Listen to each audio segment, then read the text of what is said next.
Welcome to Business Amplified with host Kevin A. Dunlap. This podcast is for small business owners aiming to amplify their enterprises. Explore strategies to play a bigger game by becoming an author, public speaker, podcast host, or expanding your brand in other ways. Elevate your business on Business Amplified. Hello, everybody, and welcome back to Business Amplified. Today, I've got a guest. He's our first international guest that we've had on the show. He's from right across the pond, or the big pond, as we often call it. He's coming in from Oxford, England, or in the United Kingdom. So his name is Duncan. Duncan, welcome to our show today. Well, thank you very much. I'm pleased to join you. I'm excited to have a bit of a chat. Well, same here, same here. And I've had a podcast before. It was called Life's Little Lessons back in 2017 and 18. And we had a few people. One person was actually from, I think, Cambridgeshire, and the other one was from Oxford. So I'm glad to be going back over to the UK. I love your guys' accent. I love the way you guys say things. So Duncan, tell us a little bit about who you are, what is it that you do, and why is it that you do it? Who you are. I mean, start in with a deep philosophical question. So I guess the quick answer to that is I am a speaker, an author, and a Morris dancer.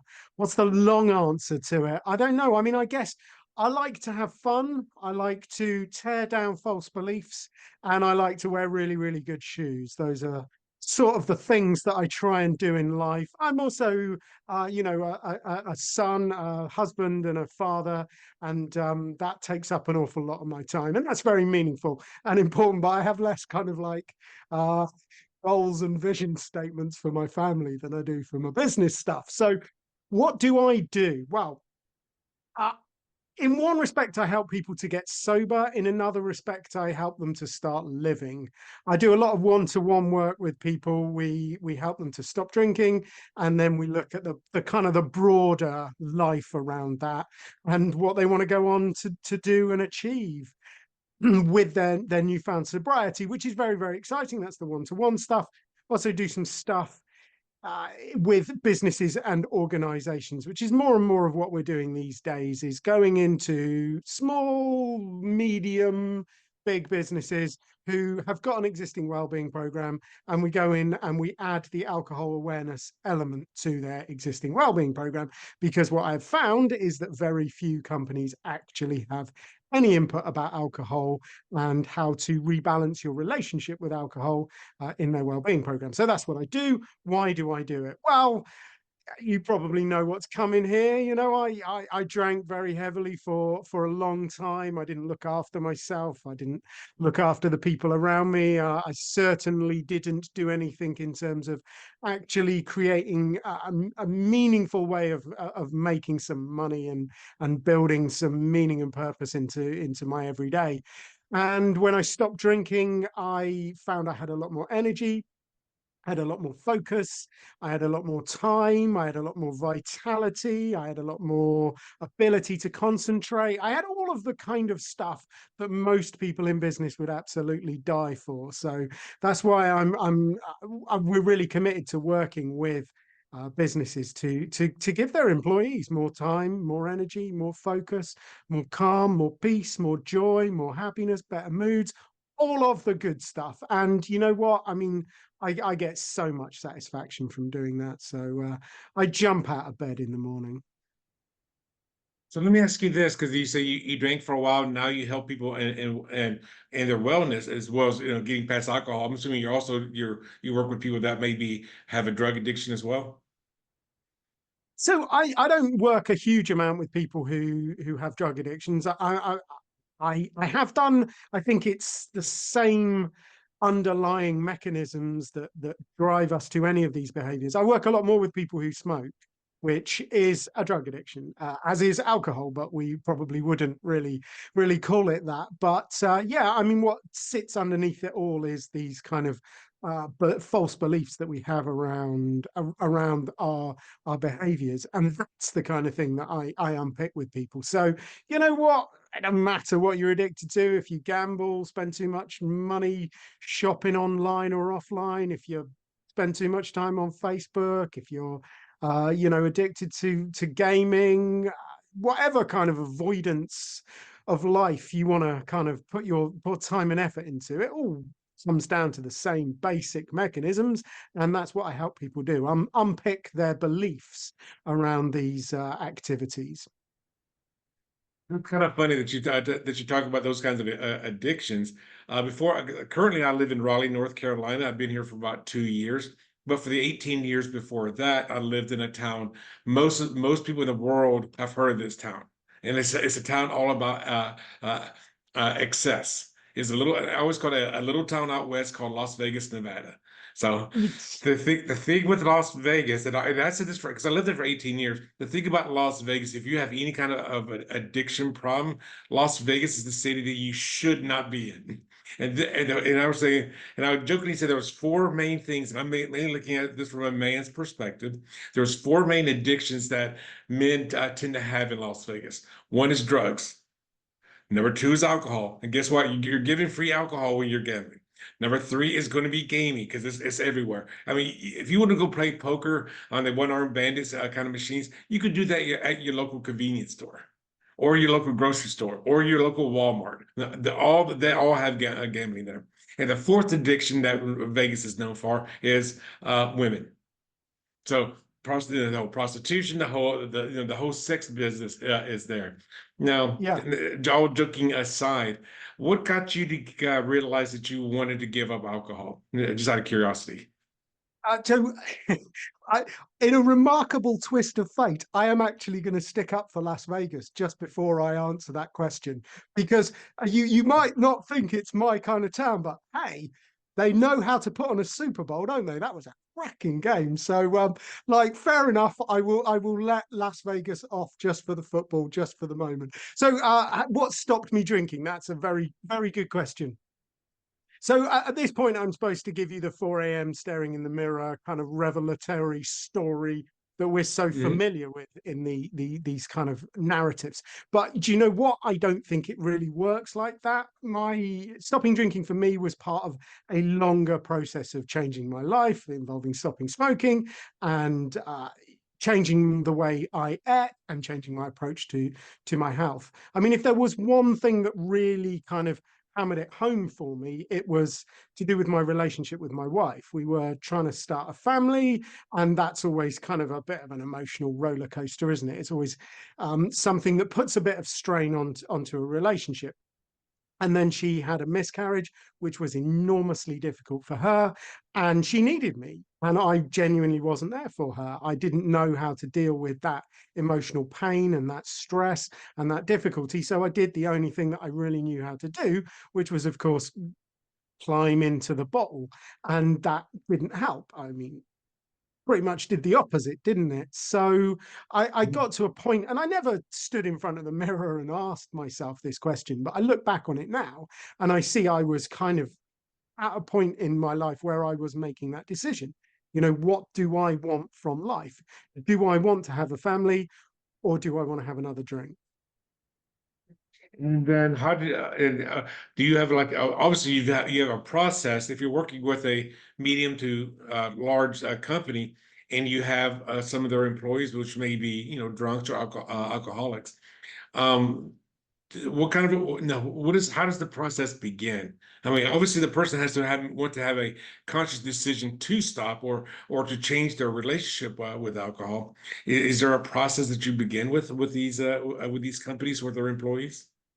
Yeah, so we tend to start by doing some kind of educational pieces around simply raising awareness of alcohol and the impacts that it can have at relatively modest levels. So, for example, a couple of drinks is usually enough to raise your cortisol levels by about 18%, which is, of course, going to contribute towards your stress.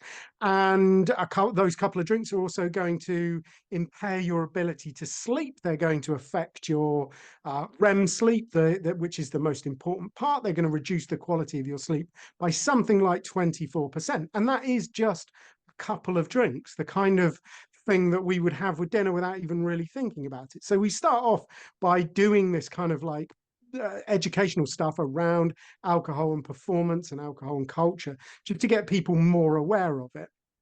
Then we run a diagnostic test that we've been using for a little while. It's a very robust test. It's been well proven across cultures over the last 30 years that it's been in use. Not by me, I hasten to add, but it is a very robust test, and that puts people into one of four groups: either the low risk group, and we always like to talk to everybody who, as they're taking the test. So if you're in the low risk group, we say well done, congratulations, carry on. If you're in the moderate risk group, we just do a little bit of input about what actual low risk drinking looks like, how maybe you could use a few little tips and tricks just to get yourself back down to there, and other kind of coaching techniques that we use. Then there's moderate to severe, and that's when we start to use all of those coaching skills, which are really about getting to grips with what is the belief that underlines the activity. What do you really want from life? What are your aims and your objectives? And is your drinking getting in the way of that? And then kind of coming up with a sort of a plan about how you can get either your drinking back to that low safe level, or maybe whether you could consider sobriety, whether that's the right thing for you. Or sometimes it's a mixture of the two, where we do a kind of reset method where you take a pause and then moderate your drinking. And then if you pitch up in that particularly heavy drinking phase, it's basically the same thing. We get to grips with your beliefs.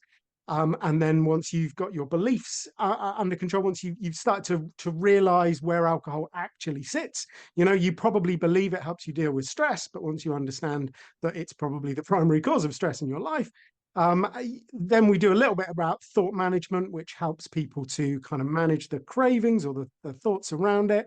And then once you've done all of that, honestly, the action's the easy bit. The not drinking is actually the easy bit, because you've done all of the work.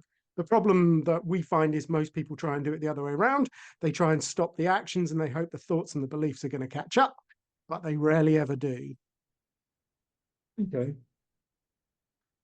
Okay, yeah, because I remember in my second book, this is something I learned from personal development, and maybe you're saying this, but just in a different way, is that they believe in the whole concept of do, have, be. So they're taking action to have what they want, to be satisfied, or to say be happy.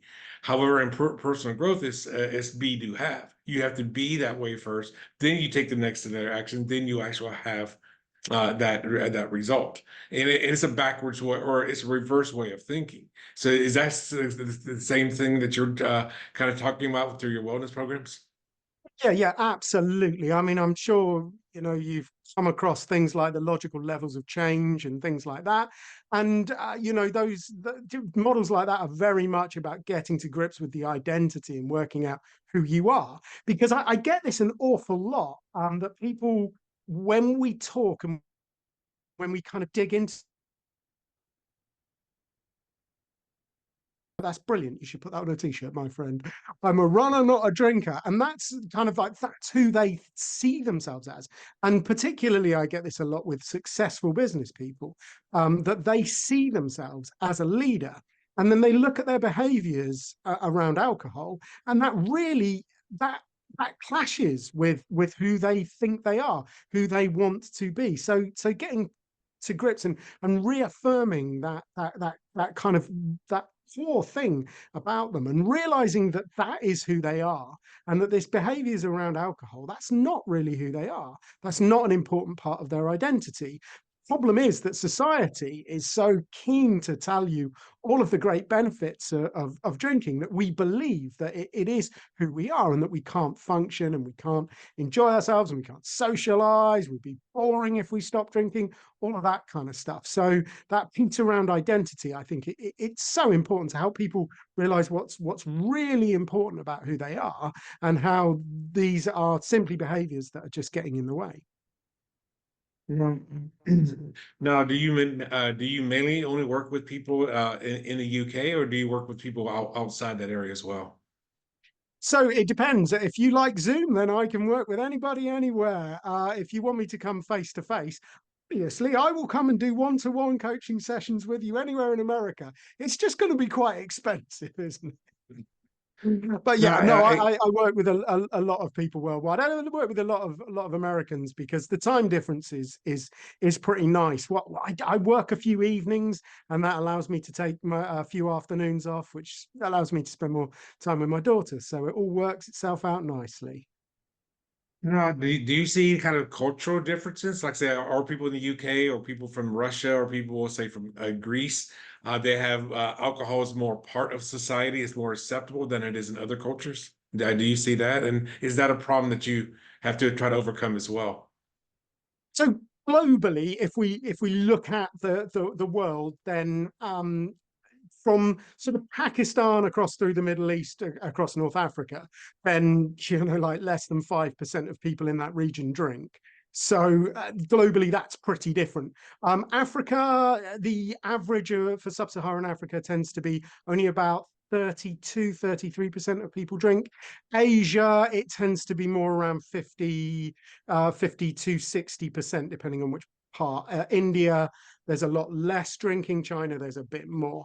So globally, there is a lot of variation in the levels of people that drink, but anywhere that tends to be, I don't want to say European, because obviously in America you don't think you're European. But what I mean by that is like in the day, a bunch of white people from Europe came over and sort of like set up a bit of a country where you live now. If that sounds like you, so South America, North America, Australia, and Europe, then you will find that it's more like 80% of people that drink. So culturally, there is a lot of difference. I tend to work with people who live in the English-speaking world because I tell you what, my Chinese is not that good. So I tend to work with English speaking people, and they tend to have a similar sort of attitude towards alcohol, which is everybody does it, and you should drink lots of it. So yeah, I mean there are variations. I imagine if you look at the states in America, there will be variations in the amount of people that drink. My good friend RJ always says, in Wisconsin, it's not that drinking is part of the culture; it is that drinking is the culture. I don't know statistically how correct he is, but yeah, I mean there is little variations, but in general, alcohol is pretty pervasive in any part of the world where they speak English or Spanish as their first language. And I've heard, I don't know how true this is, but if we're just looking at the United States as an example, I think I've heard that the per capita people who drink, that the state that has the most percentage of people that drink is in Alaska. Yeah. Yes, I'm not going to make a really terrible joke about long winter nights, but that does not surprise me very much. I expect are there a lot of people that go and work in Alaska and don't live there and come back a lot? Because that's something that's very highly correlated with problem drinking as well. People being away from home for extended periods of time. Well, a TV show that I used to be really fond of was called Deadliest Catch, which is in the Aleutian Islands, which is that string of islands off of Alaska. But they usually are coming out of, say, the state of Washington or possibly even the state of Oregon. But they're at sea for, like, 2, 3, 4 months. So I Yeah. don't So know that, yeah, but for merchant the rest of the seamen are one states, of what's merchant seamen are one of the people that the World Health Organization recommend are screened annually for alcohol use. They're one of the high risk categories. The one that surprises everybody an awful lot in terms of high risk categories that should be screened annually is business executives, because alcohol is a bit of a problem of success. wow, okay. And I see you've got, so for those of you that are on the YouTube channel, you'll see over Duncan's right shoulder, he's got two books prominently displayed. For those of you that are on on the podcast, he's got two books. Could you tell me a little bit about those two books? Yeah, so my most recent book is called Real Men Quit, which I wrote because there are a lot of amazing women in the sober space talking about, getting past alcohol, and I love their work. But there aren't so many like doing it, which is a bit of an issue because men are more likely to have a problem with drinking. They're also less likely to seek help. which is why I wrote that. And then the other one is called Get Over Indulgence, which is sort of, I like to think of it as a self-help novella because I'm very pretentious, but it is just my story of how I got past alcohol and junk food. And if your listeners would like a copy of it, if you just put getover.uk into the internet, then it'll take you to a bit of my website. You can download it on Kindle or PDF. You can also listen to the audio there. If you can stomach listening to me doing silly voices for 2 hours and 45 minutes, you can listen to the audio. That's entirely free. That is a gift for your listeners. If they just put getover.uk into the internet, they will find that. Okay, so those of you out there, go to getover.uk to get his audiobook. And that was your Get Over Indulgence book? Yes, yeah. That was my first/third book, depending on whether you count the ones about local government that aren't particularly interesting. One of the things I talk about, and one of the big reasons I have this podcast is I tell people for them to grow their businesses, they have to be willing to step outside of their comfort zone and do something different. And one of the things I talk about is becoming an author. Now, not only are you an author, but you're also an author with an audiobook where it's read by the author. Yeah. Yeah. I mean, I'm a speaker as well, and I would. It seems a bit odd. I occasionally come across speakers who don't read their own audiobooks, and I'm like, well, I mean, to be fair, it is a pain. It's like really annoying reading an audiobook, but yeah, I think it's good because at the end of the day, I get a bit confused now when I listen to some people because I like Tim Ferriss. He's got a podcast, but he doesn't read his own audiobook. So when you listen to his podcast, he doesn't sound like himself because I think of the guy who does his audiobooks as being him. So it's all a bit confusing. So yeah, I would definitely recommend people reading their own audiobooks. It's a pain. It's a bit of a skill. I'm not very good at silly voices. I've got enormous respect for the actors that do the fiction stuff, and they can just drop in and out of the accents very, very quickly. But if you've written a business book, the chances are you're not going to need to sound like Monty Python, are you? So give it a go. Well, and the thing is, going by the time of this recording, there's so much AI out there, artificial intelligence, that there are sites right now that you can go to and upload your voice to the site, and then you can give it a PDF, like say a chapter in your book, and it will read that chapter for you in your voice.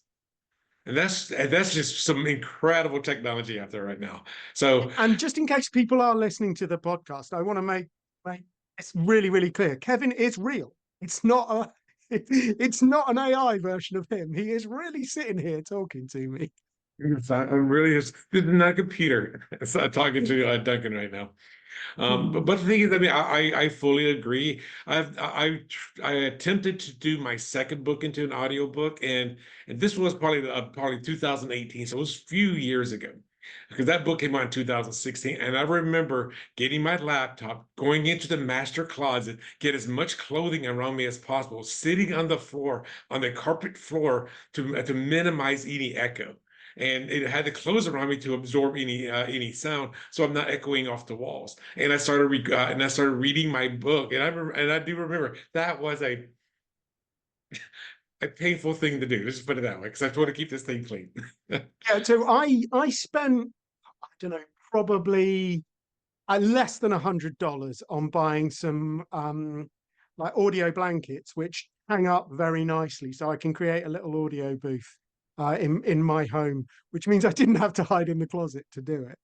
So that would be my top tip. Get some soundproof blankets which have got nice big eyelets in them, and then you can hang them up and you can create that kind of echo-free booth yourself without the pain and suffering of hanging duvets and coats and so forth.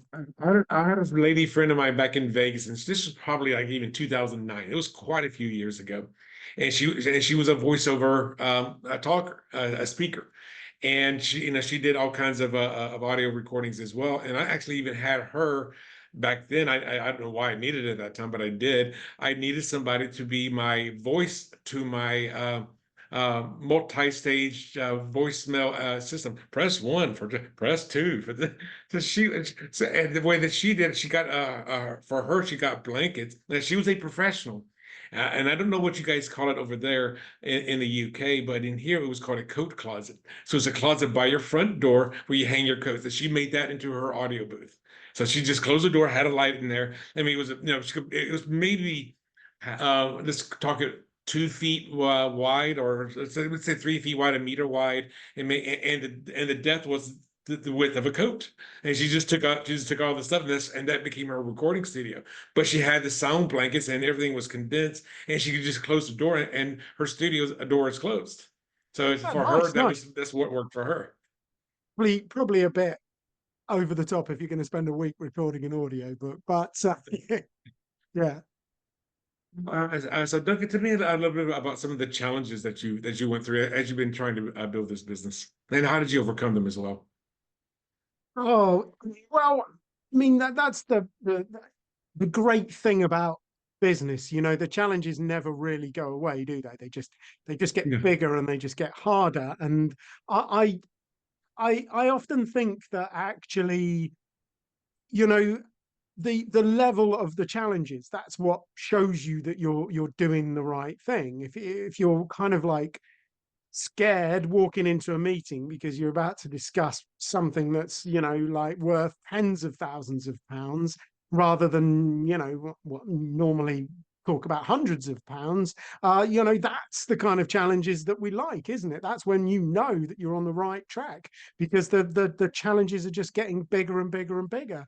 And I think that's what really separates successful people from the rest of the world. And that goes for sobriety as much as it goes for business. The people I've met who have been really, truly successful, they just want bigger challenges. They aren't happy with just the everyday challenge of getting up and earning a bit of money and trying to cook dinner in the evening and why is my toilet leaking. You know, they want the big challenges. And absolutely, I like, can I have some bigger challenges, please? That is has become my attitude since I stopped drinking. Well, and I'm glad that you said that, because that is so true. I remember back when I lived in Las Vegas, I ran a real estate consultation business, which I connected owners of homes with a lease option or rent to own tenant buyer that was moving into their home. And I remember, like, I used to have some of these challenges, like, gosh, I'm just getting so many damn phone calls, blah, blah, blah. And I'm just going over this, like, I'm complaining about being successful. When I really need to change my attitude about this, because I'm obviously attracting the right people, and I'm complaining about being too busy. Like, would I rather be not busy and not making any money, or So so? a I famous agree with you. jazz man, a famous jazz man who's so famous I can't even remember his name, who said that a life without problems is a life without life. And I think a business without challenges is a business without business, right? I think somebody said if you want to get rid of all of your challenges, that's when they are nailing your coffin close. I mean, it's because I mean, that's what makes life interesting. if you get down to it, my daughter is a challenge. But would I rather have that challenge, or would I rather get rid of her, which would just be a different form of challenge, wouldn't it? You know, you've just swapped the problem, haven't you? You've swapped the problem from like, gosh, I'm late to pick her up from school, to you know, why am I miserable all of the time? It's just, you gotta pick your challenges, haven't you? Yeah, that I would agree. And the thing is, I mean, life is what makes life worth living are the challenges, are the obstacles, or otherwise you're just coasting by, and then you're just drifting. You just and yeah, you're just not doing anything. So Duncan, what's the best way for somebody that may have an alcohol issue or other kind of a issue, or maybe they also want to find out more about writing a book or even creating an audio book? What is the best way for them to get a hold of you? So if you can spell Bhaskaran Brown, I am really, really easy to find. Of course, no one can spell Bhaskaran Brown. So I suggest if you just either if you put in Real Men Quit, which is the name of my most recent book, that will take you to Amazon, which will show you how to spell my name. Or you can just put getover.uk into the internet. That will take you to this bit of my website. Get yourself a copy of Get Over Indulgence. Or you can find all of my socials are on there. I do a lot of work on LinkedIn, Instagram, and Facebook.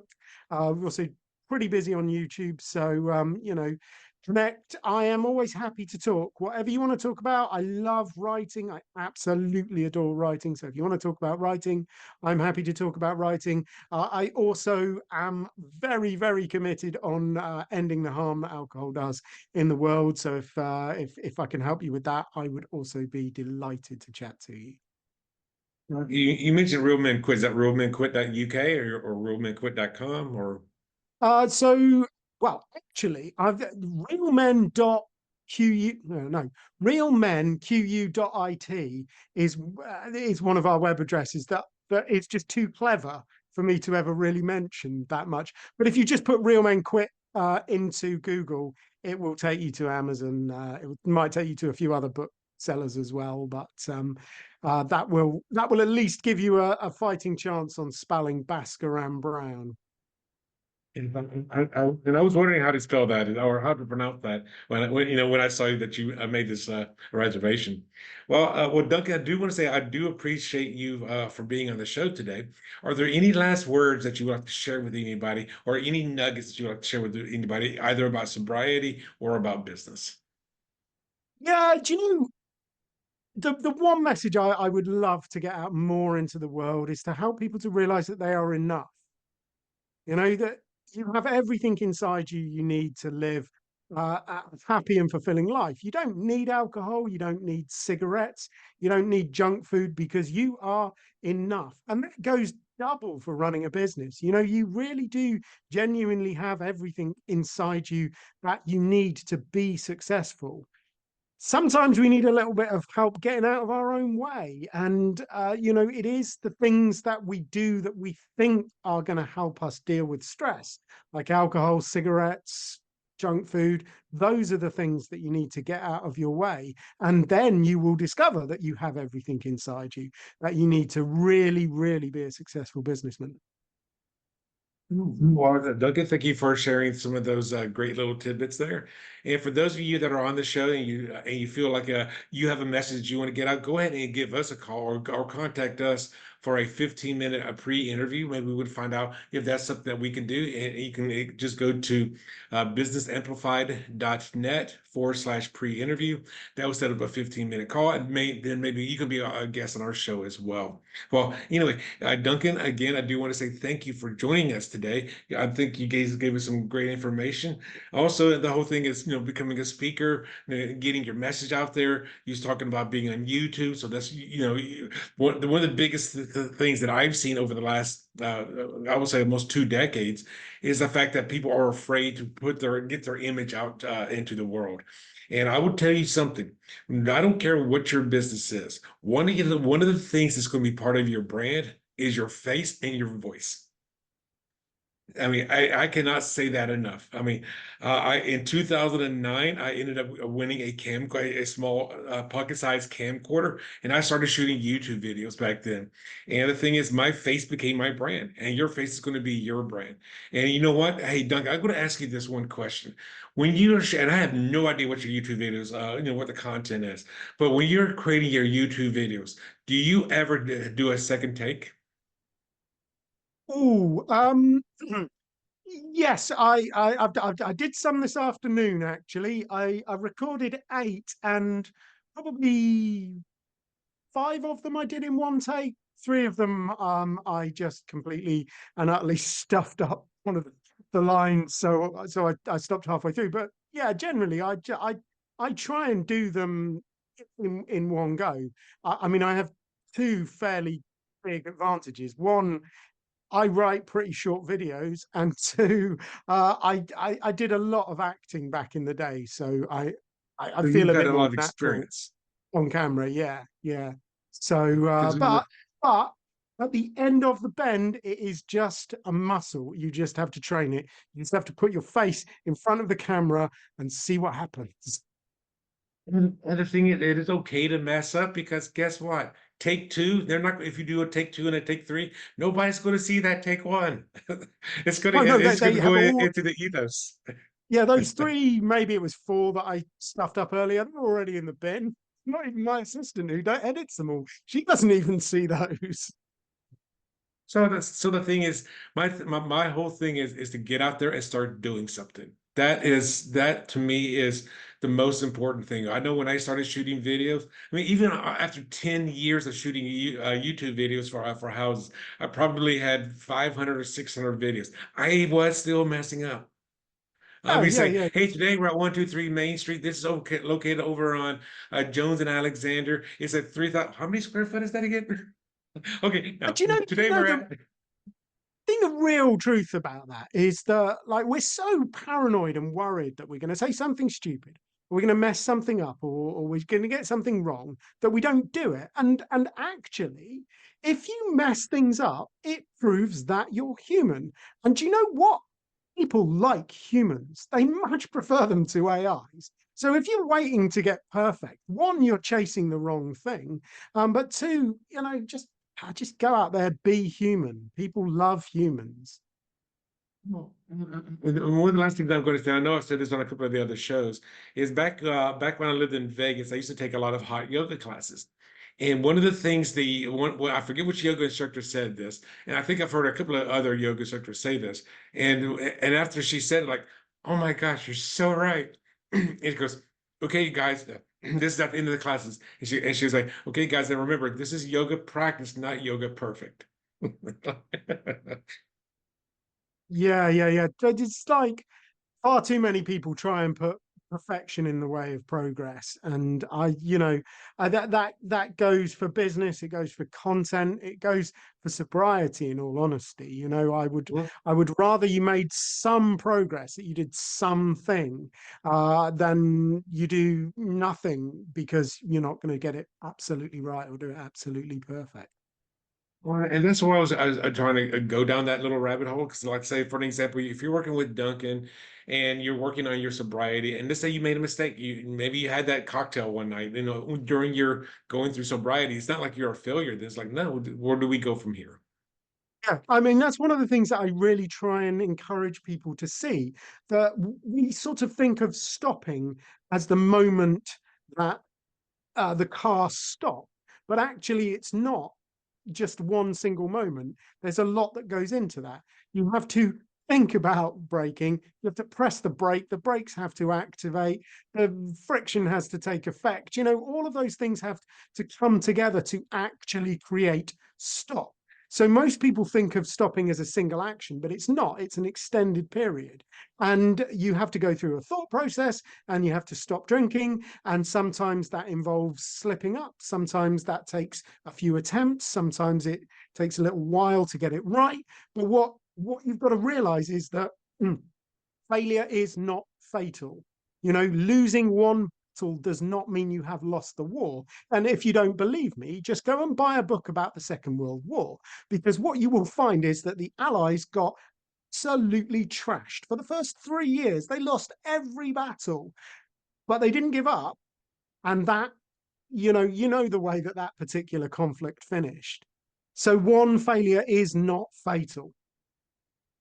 Well, thank you for sharing that. That is a nugget that I think everybody should try to get their heads around and get a full grasp on. Thank you for sharing that, Duncan.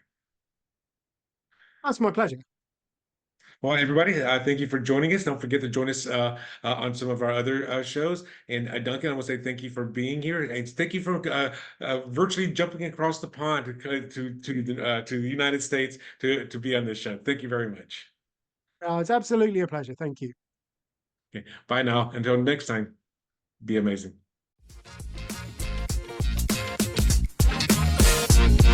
Thanks for tuning in to another empowering episode of Business Amplified with Kevin A. Dunlap. If you found value in today's insights, don't forget to subscribe, rate, and share the podcast. Keep amplifying your business. And remember, your success journey is our inspiration.